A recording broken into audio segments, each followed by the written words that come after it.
Shabbat Shalom, little Hebrews, and Boker Tov. Let's take a look at two kinds of Jews. Yes, two kinds of Jews. The Ashkenazi and the Sephardic Jews are two different subcultures of Judaism. So, these subcultures can also be called their beliefs and customs, and even how they behave or act. Now, they say they are all Jews and share the same basic beliefs, but there are some differences in their culture and practice of their religion, Judaism, little Hebrews. You can think of a subculture like this. You have a big umbrella called religion.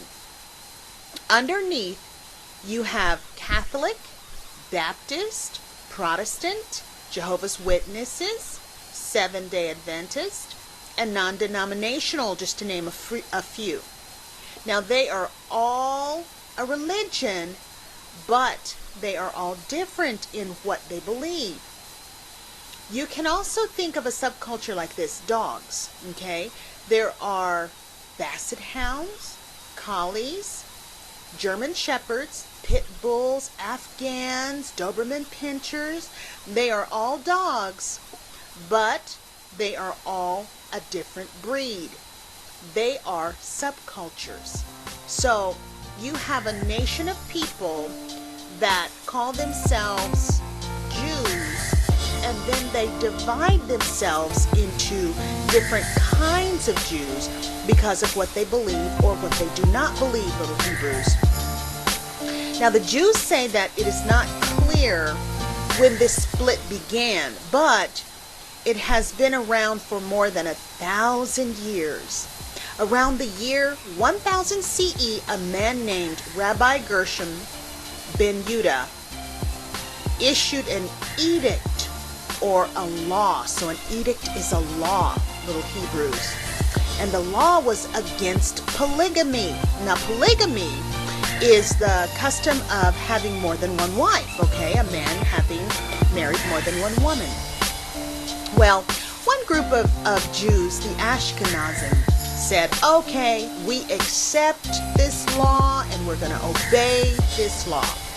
And the other group of Jews, called the Sephardim, said, we do not accept this law and we will not obey this law. And so the split began. Now let's see, who are the Ashkenazi Jews? Now in Genesis 10, we can read the genealogy or the family tree after the flood. You remember the big flood, you know, when Noah had built the ark and so forth. Well, remember, little Hebrews, Noah had 3 sons. Come on, let's name those 3 sons. Are you ready?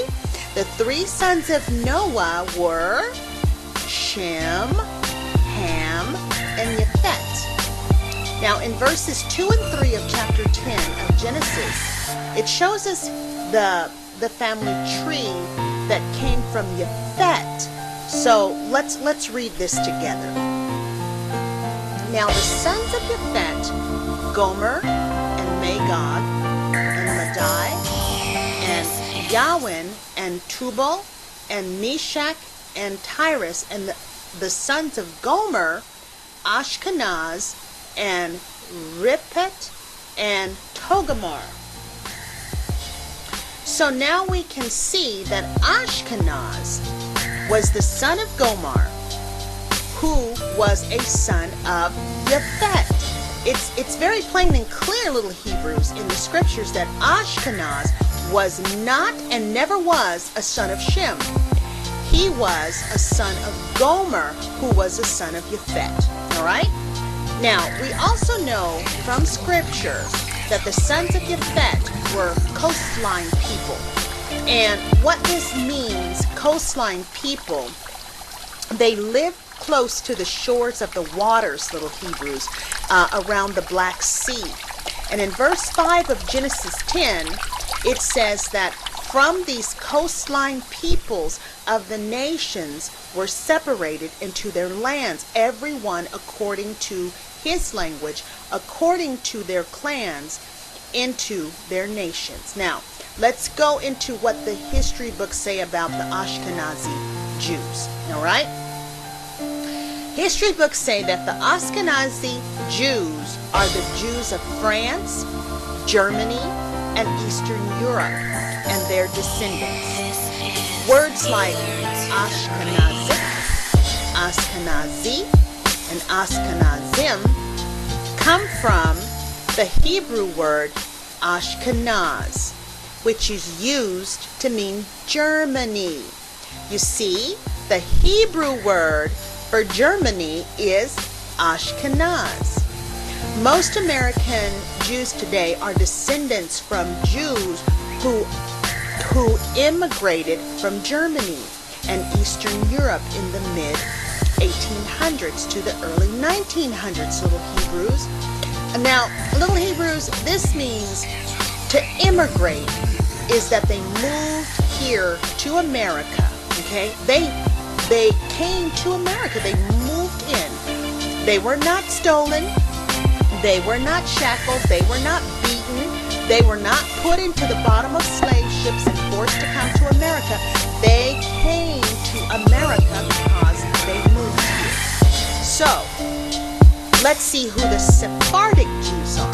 Now, the Sephardic Jews, little Hebrews, are the Jews of Spain, Portugal, North Africa, and the Middle East.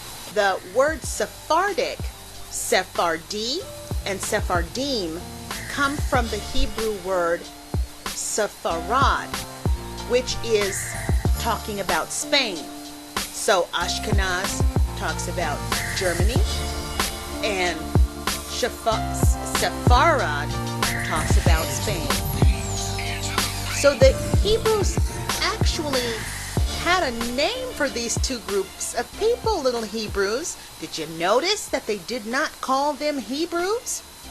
Well, the Sephardic Jews are often broken down into smaller groups and smaller subcultures, okay? You remember that word, right? Well, the Sephardic Jews had two subgroups, okay?